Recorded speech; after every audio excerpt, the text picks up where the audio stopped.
Guys, welcome to my YouTube channel. आज हम बात करेंगे वेद माता गायत्री की उत्पत्ति कैसे हुई। माता गायत्री की उत्पत्ति से पहले वेदों के बारे में जानना आवश्यक है, लेकिन उससे भी पहले चैनल को सब्सक्राइब एंड बेल आइकन को ऑल पर सेट कर लेना और कमेंट में बताना कि आपको यह जानकारी कैसी लगी। तो शुरू करते हैं। जय माँ गायत्री, जय गुरुदेव।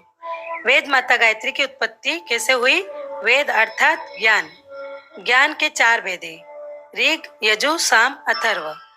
कल्याण, प्रभु प्राप्ति, ईश्वरीय दर्शन, दिव्यत्व, आत्म शांति, ब्रह्म निवास, धर्म भावना, कर्तव्य पालन, तप, प्रेम, दया, उपकार, उदारता, ये सभी ऋग्वेद के अंतर्गत आते हैं। इसी प्रकार यजुर्वेद पराक्रम, पुरुषार्थ, साहस, वीरता, रक्षा, आक्रमण, नेतृत्व, यश, विजय, पद, प्रतिष्ठा, ये सभी यजुर्वेद के अंतर्गत आते हैं। सामवेद क्रीड़ा, विनोद, मनोरंजन, संगीत, कला, साहित्य, स्पर्श इंद्रिय तथा उपभोगों का चिंतन, क्रियाकल्पना, खेल, गतिशीलता, रुचि, तृप्ति को सामवेद के अंतर्गत लिया जाता है। अथर्ववेद धन, वैभव, वस्तुओं का संग्रह, शास्त्र, औषधि, अन्न, वस्तु, धातु, ग्रह, वाहन आदि सुख साधनों की सामग्रियां अथर्ववेद की परिधि में आती है। किसी भी जीवित प्राणधारी को लीजिए, उसकी सूक्ष्म और स्थूल, बाहरी और भीतरी वैज्ञानिक विश्लेषण कीजिए। प्रतीत होगा कि इन्हीं 4 क्षेत्रों के अंतर्गत उसकी समस्त चेतना परिभ्रमण कर रही है। ऋग यानी कल्याण, यजु यानी पौरुष, साम अर्थात क्रीड़ा।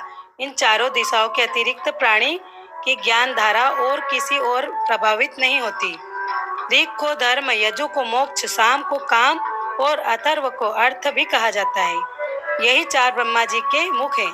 ब्रह्मा जी को चतुर्मुख इसीलिए कहा गया है कि वह एक मुख होते हुए भी 4 प्रकार की ज्ञान धारा का निष्क्रमण करते हैं। वेद शब्द का अर्थ ज्ञान, इस प्रकार वो एक है, परंतु एक होते हुए भी प्राणियों के अंतःकरण में 4 प्रकार दिखाई देते हैं।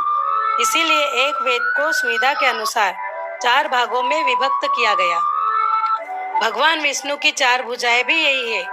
इन 4 विभागों को स्वेच्छापूर्वक विभक्त करने के लिए 4 आश्रम, 4 वर्णों की व्यवस्था की गई। बालक क्रीड़ावस्था में, तरुण अवस्था में, वानप्रस्थ और पौरुष अवस्था में और सन्यासी कल्याण अवस्था में रहता है। ब्राह्मण ऋग है, क्षत्रिय यजु, वैश्य अथर्व, साम शूद्र। इस प्रकार ये चतुर्वेद विभागीकरण हुआ है। चारों प्रकार के ज्ञान उस चैतन्य शक्ति के ही अंश हैं जो सृष्टि के आरंभ में ब्रह्मा जी ने उत्पन्न की थी और जिसे शास्त्रकारों ने गायत्री नाम से संबोधित किया। इस प्रकार 4 वेदों के माता गायत्री हुई, इसीलिए उन्हें वेद माता गायत्री कहा जाता है। इस प्रकार जल तत्व को बर्फ, भाप, वायु तथा पानी के 4 रूपों में देखा जाता है। जिस प्रकार अग्नि तत्व को ज्वलन ताप तत्व, गर्मी, प्रकाश तथा गति के रूप में देखा जाता है, उसी प्रकार एक ज्ञान गायत्री के 4 वेदों के 4 रूपों में दर्शन होते हैं। गायत्री माता है तो 4 वेद उनके पुत्र हैं। ये तो हुआ सूक्ष्म गायत्री का सूक्ष्म वेद माता का स्वरूप। अब उनके स्थूल रूप में विचार करेंगे। ब्रह्मा ने 4 वेदों की रचना से पूर्व 24 अक्षर वाले गायत्री मंत्र की रचना की है।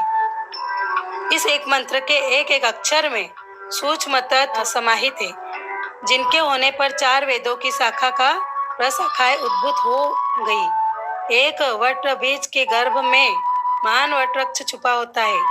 जब वह अंकुर रूप में उगता है, वटवृक्ष बड़ा होता है तो उसमें असंख्य शाखाएं, पत्ते, फूल, फल आदि लग जाते हैं।